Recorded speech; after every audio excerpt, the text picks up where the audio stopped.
नमस्कार, आप देख रहे हैं जोहार झारखंड। आपके साथ मैं हूं शिप्रा झा। प्रधानमंत्री नरेंद्र मोदी ने झारखंड के प्रतिभावान युवकों की तारीफ की है। राज्यसभा में राष्ट्रपति के अभिभाषण को लेकर धन्यवाद प्रस्ताव पर चर्चा के दौरान पीएम मोदी ने कहा कि झारखंड के होनहार आदिवासी युवा जब ओलंपिक में मेडल लेकर आते हैं तो पूरा देश खुशी से खेल उठता है। झारखंड का कोई आदिवासी बच्चा अगर ओलंपिक के खेल के अंदर जाकर के मेडल लेकर आएगा तो क्या हम ये सोचते हैं कि तो झारखंड का बच्चा है? पूरा देश कहता है हमारा देश है। जब एक झारखंड का बच्चे में प्रतिभा देखते हैं और देश हजारों करोड़ रुपया, हजारों लाखों रुपया खर्च करके उसको अच्छे कोचिंग के लिए दुनिया के किसी देश में भेजता है, तो हम ये सोचेंगे कि खर्चा झारखंड के लिए हो रहा है, क्या देश के लिए नहीं हो रहा है? हम क्या करने लगे हैं, क्या भाषा बोलने लगे? रांची की पीएमएलए कोर्ट ने पूर्व सीएम हेमंत सोरेन की और 5 दिन की ईडी रिमांड मंजूर कर ली है। हालांकि ईडी ने 7 दिन की रिमांड मांगी थी, पर कोर्ट ने 5 दिन का ही रिमांड मंजूर किया है। इससे पहले ईडी की ओर से कड़ी सुरक्षा के बीच पूर्व सीएम हेमंत सोरेन को पेशी के लिए कोर्ट ले जाया गया था। सुनवाई के बाद उन्हें वापस ईडी दफ्तर ले जाया गया। इस मौके पर हेमंत सोरेन ने कोर्ट से कहा कि उन्हें बंद कमरे में रखा जाता है, सूर्य की रोशनी भी नहीं मिलती, खिड़की भी नहीं है, पाइप से हवा पहुंचाई जाती है, उन्हें बंद कमरे में रहने में बेहद परेशानी होती है। पर कोर्ट ने ईडी की रिमांड की अपील मंजूर कर ली। इस मौके पर कोर्ट कैंपस के बाहर जेएमएम कार्यकर्ताओं का हुजूम उमड़ पड़ा।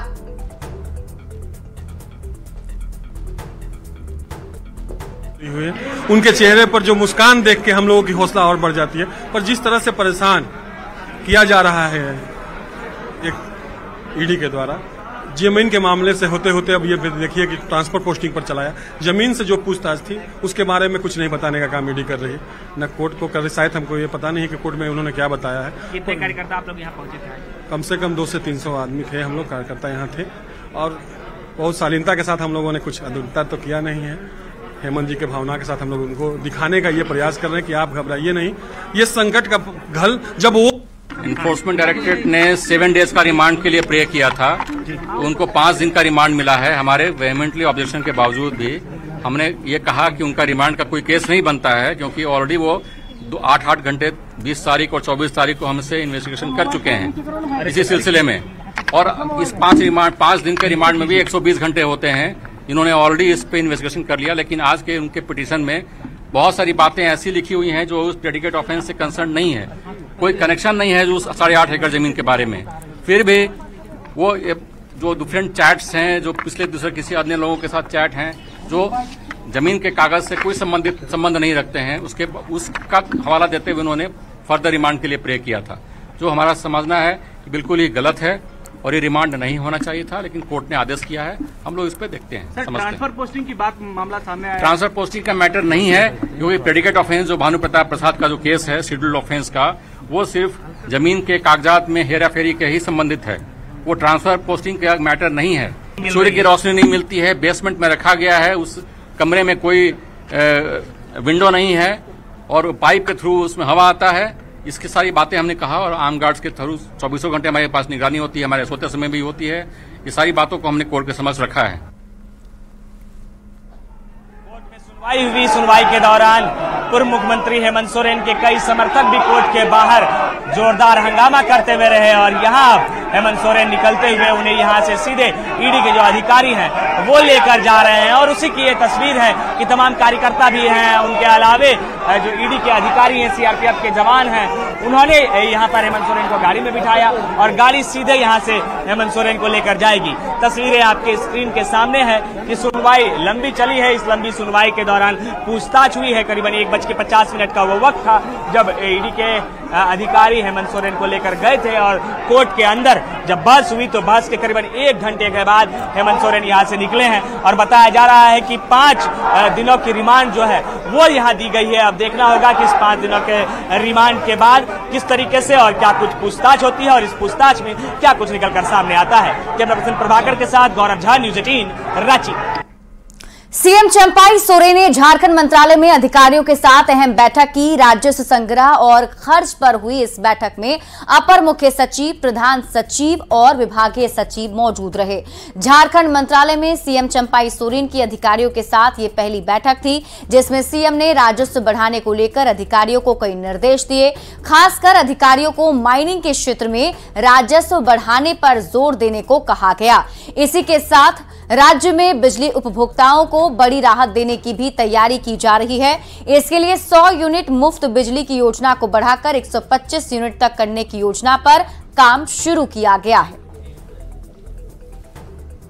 करेंगे, अच्छा से काम करेंगे, यही सब बात है। 100 यूनिट जो बिजली फ्री है, इसको बहुत दिन से मांग हो रही है कि उसको थोड़ा बढ़ाया जाना चाहिए। हाँ, उसका भी अगला ईयर तक में हम लोग कर देंगे। करेंगे सर।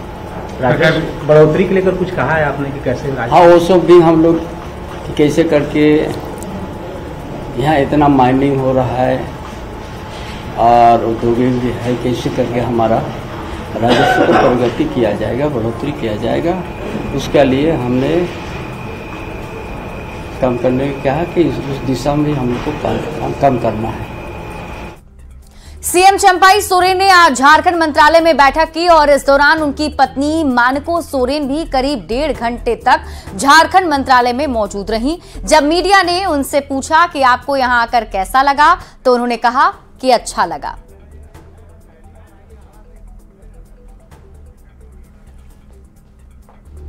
झारखंड को नया मुख्यमंत्री मिलने के बाद अब मंत्रिमंडल विस्तार को लेकर भी चर्चा काफी तेज हो गई है। इसी बीच जेएमएम के वरिष्ठ विधायक मथुरा प्रसाद महतो ने कहा कि मैं मंत्री पद नहीं चाहता हूं, जो लोग पहले से मंत्री हैं वही अपना कार्यकाल पूरा करें। मथुरा प्रसाद महतो से खास बातचीत की हमारे संवाददाता संजय कुमार सिन्हा ने। चंपाई सोरेन सरकार का कैबिनेट विस्तार जल्द होना है। कई विधायकों की मंत्री पद को लेकर दावेदारी है, लेकिन दावेदारी की इस भीड़ में एक ऐसे भी वरिष्ठ विधायक हैं जिन्होंने साफ इंकार कर दिया कि मुझे मंत्री नहीं बनना, जो पहले से हैं वही बने रहें। हमारे साथ यहाँ पर मथुरा प्रसाद महतो जी, जो टुंडी से विधायक हैं, 3 बार विधायक हैं, 2 बार मंत्री रहे। दादा, ऐसा क्यों किया आपने? सीधे कर दिया जो पहले से हैं वही रहें, ऐसा क्यों? देखिए, मंत्रिमंडल में चूंकि हम पहले भी रहे हैं, जिसका अनुभव है, उस अनुभव के आधार पर हम ये कह रहे हैं कि किसी भी मंत्री को ये मलाल नहीं हो कि मुझे 5 साल रहने का मौका नहीं मिला। इसलिए जो भी माननीय मंत्री हैं वो लोग रहे, उन्हीं को मौका मिले और उनका जो भी विभागीय काम है उसका पूरा करे, चूंकि कोई मलाल नहीं रहे कि हम 5 साल मंत्री नहीं रहे। आपने साफ कहा किसी को भी 5 साल ही मंत्री रहना चाहिए ताकि उन्हें नहीं लगे कि हम काम ढंग से नहीं कर पाए। तो वैसे में जो लोग दावेदारी कर रहे हैं, जो नए लोग जो अभी तक मंत्री नहीं बने हैं, उनकी दावेदारी पर क्या कहेंगे? देखिए, किनका क्या मनसा है तो हम नहीं बता पाएंगे। हम अपना मनसा आपको बता दिए कि हमारा पार्टी में कोई भी दावेदारी मंत्रिमंडल के लिए नहीं है और हमसे आपके माध्यम से अगर जानकारी अगर मिल रहा है तो हम यही बोलेंगे कि जो पुराने लोग हैं उन्हीं को मंत्रिमंडल में शामिल किया जाए और बाकी जो सीटें हैं जो मान लो बच रहा है देने के, पुराने को देने के बाद, तो पार्टी जिसको भी देगा हम मुझे स्वागत है वैसे लोग मंत्रिमंडल में। ये थे आपको मथुरा प्रसाद महतो, 3 बार विधायक, 2 बार मंत्री रहे। साफ करना है कि जो 4 साल से मंत्री हैं उन्हें आगे भी मंत्री पद दिया जाना चाहिए ताकि उन्हें ये मलाल न हो कि हम मंत्री पद लिए और कुछ कर नहीं पाए। कैमरामैन दीपक के साथ संजय कुमार सिन्हा, न्यूज़ 18 रांची। और इसी बीच रुक कर लेते हैं बड़ी खबर की। रांची से बड़ी खबर है, झारखंड में मंत्रिमंडल विस्तार कल दोपहर 2:30 बजे शपथ ग्रहण होगा। तो बड़ी खबर आपको रांची से बता रहे हैं, जहां झारखंड में मंत्रिमंडल विस्तार कल होने वाला है। संवाददाता अविनाश अधिक जानकारी के साथ जुड़े हुए हैं। अविनाश, क्या कुछ अपडेट है?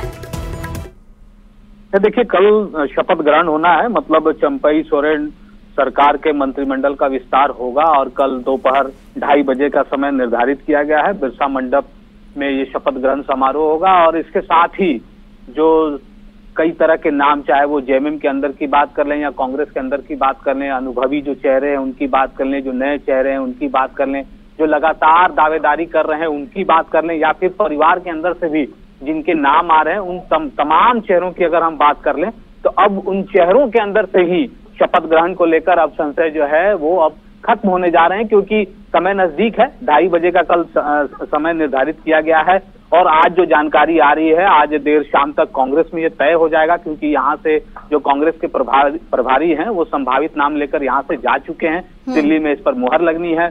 वहीं जेएमएम के अंदर के नाम की बात कर लें तो जेएमएम में भी कल ही जिस तरह से सदन की कार्यवाही जो खत्म हुई थी, उससे पहले दिन की अगर आप याद करें तो जब हेमंत सोरेन विधानसभा पहुंचे थे और विधानसभा की कार्यवाही जो है वो जब स्थगित हुई थी, जब बहुमत का आंकड़ा मिल गया था, उसके बाद चंपई सोरेन और हेमंत सोरेन ने काफी देर तक अलग से एक साथ बैठकर बहुत राय मशवरा भी की थी, इसी बात को लेकर राय मशवरा की थी। और इस पर हम ये कह सकते हैं कि जेएमएम के अंदर भी लगभग नाम तय है, हालांकि अभी तक सामने नहीं आ पाया है। आज देर रात तक हम ये कह सकते हैं कि ये फाइनल हो जाएगा, क्योंकि राजभवन से एक परिपाटी होती है, उसके वारंट कहा जाता है, जो शपथ लेते हैं उनके नाम का वारंट जारी होता है और वही आकर शपथ ले सकते हैं। तो आज रात तक ये तय हो जाएगा। निर्धारित जो समय है बिल्कुल। अविनाश, नामों पर चर्चा तो हो रही है, लेकिन क्या संख्या के बारे में कुछ भी जानकारी मिल पाई? लगभग कितने मंत्री बनाए जा सकते हैं? देखिए, अभी मुख्यमंत्री सहित अभी 3 मंत्री हैं अगर हम बात कर लें, और झारखंड में जो आंकड़ा है वो 12 का होता है। पिछली बार अगर आप देखें तो 11 ही हुए थे। तो इस बार ये कहा जा रहा है कि चूंकि समय कम है और जो एक मंत्री मंडल में जो एक पद है, जो एक बर्थ है वो रिक्त रह गया था, उसे इस बार भरने की कोशिश होगी। तो हम ये कह सकते हैं, ये उम्मीद कर सकते हैं। और इसको लेकर कल भी जब आलमगीर आलम से बात हो रही थी, या फिर हम जेएमएम के भी विधायकों की बात करें, तो उन्होंने भी इशारा किया था कि ये संभावना हो सकती है। तब ये देखना होगा, अगर 12 अगर बर्थ हैं और उसके हिसाब से अगर शपथ ग्रहण होने जा रहा है तो 9 चेहरे जो है कल शपथ लेंगे। और अगर ऐसा नहीं होता है तो 8 तो कंफर्म है, क्योंकि अब इसके बाद बजट सत्र भी होना है और इसको लेकर भी तैयारी की जा रही है। कहा जा रहा है कि 23 फरवरी से बजट जो सत्र है वो आहूत होगा।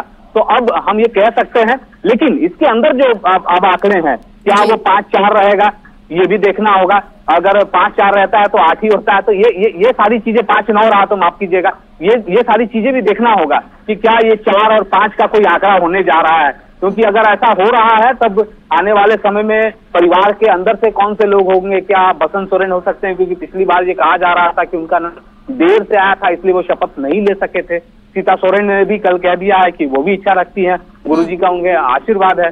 वहीं अगर हम कांग्रेस के अंदर से बात करें, चाहे वो दीपिका पांडे सिंह के नाम को लेकर जो चर्चा हो रही है अगर उसकी बात करें, चाहे फिर अगर हम भूषण जो बाड़ा है, आदिवासी चेहरे हैं, उनके नाम की भी चर्चा हो रही है, उनकी बात करने बिल्कुल। यानी अविनाश, ये जो खबर अभी तक मिल पा रही है कि जितने पहले मंत्री थे, हो सकता है कांग्रेस की तरफ से नए नाम भी इसमें शामिल किए जाएं, इसको लेकर क्या अपडेट है? देखिए, 2 तरह की चर्चा है। पहला तो ये है कि लोग कह रहे हैं कि समय कम है, जैसा कि अभी हमारे सहयोगी भी बात कर रहे थे, और मथुरा महतो जो कि जेएमएम के हैं, तो उन्होंने कहा कि भाई पिछली बार जो कैबिनेट जो गठन हुआ था और उसमें जिन लोगों को मौका दिया गया था वो 5 साल पूरा नहीं कर सके हैं, तो वो ऐसा किया जा सकता है कि उन्हें मौका दिया जाना चाहिए। ये बातें कांग्रेस के अंदर से भी आ रही हैं, भले ही वो कैमरे के सामने आकर सीधे तौर पर नहीं कह रहे हैं, लेकिन परिस्थितियां उस तरह की अगर रहेंगी तभी वो पुराने चेहरे रिपीट होंगे, वरना नए चेहरों को लेकर लगभग ये तैयारी की जा रही है। हाँ, ये बात जरूर है कि ये कांग्रेस के अंदर जो भी कुछ होना है, जो भी अगर बदलाव हो या बदलाव नहीं हो, ये सारी चीजें दिल्ली में ही तय होंगी। चलिए, आप इस पूरी खबर पर नजर बनाए रखें। बहुत बहुत शुक्रिया तमाम जानकारी के लिए अविनाश। बढ़ते आगे, चंपाई सोरेन के सीएम बनने के बाद अब चंपाई कैबिनेट में फेरबदल की संभावना भी जताई जा रही है।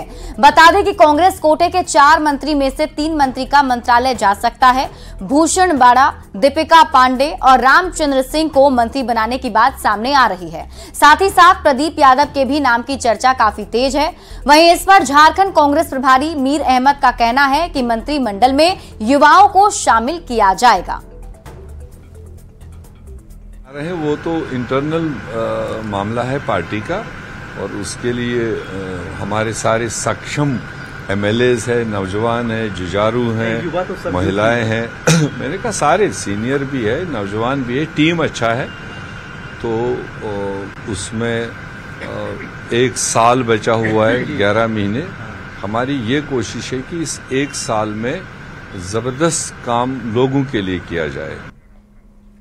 झारखंड की राजनीतिक गलियारों में सियासी हलचल तेज हो गई है। मंत्रिमंडल विस्तार से पहले ही कांग्रेस ने अपनी दावेदारी पेश कर दी है। कांग्रेस विधायक उमाशंकर अकेला ने कहा कि मैं काफी लंबे समय से राजनीति में रहा हूं और मैं भी मंत्री पद के रेस में हूं। तो वहीं इरफान अंसारी का कहना है कि जनता चाहती है मैं मंत्री बनूं। हम लोग से पूछते हैं कब तक मंत्री का बैठल होगा, लेकिन नहीं, आखिर क्यों नहीं रहेंगे शामिल? रहना है। मैं दो बार के विधायक में हूँ और राजनीतिक करियर मेरा 45 साल का है, क्यों नहीं रहूंगा? रहना लाजमी है, इसलिए मैं दौड़ में हूँ और आला कमान जो फैसला करेंगे वो सम्मान्य होगा। हर को ख्वाहिश होती है कि वो मंत्री बने।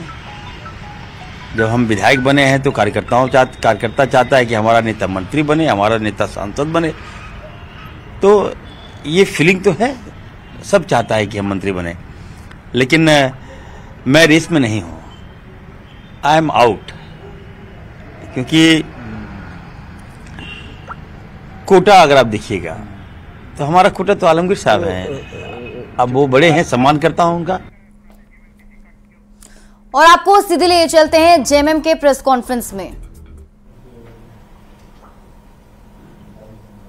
इसलिए आज बहुत बड़ा खतरा इस देश के संविधान को बचाना, देश के सार्वभौमिकता को बचाना, लोकतंत्र को बचाना, न्याय व्यवस्था को बचाना।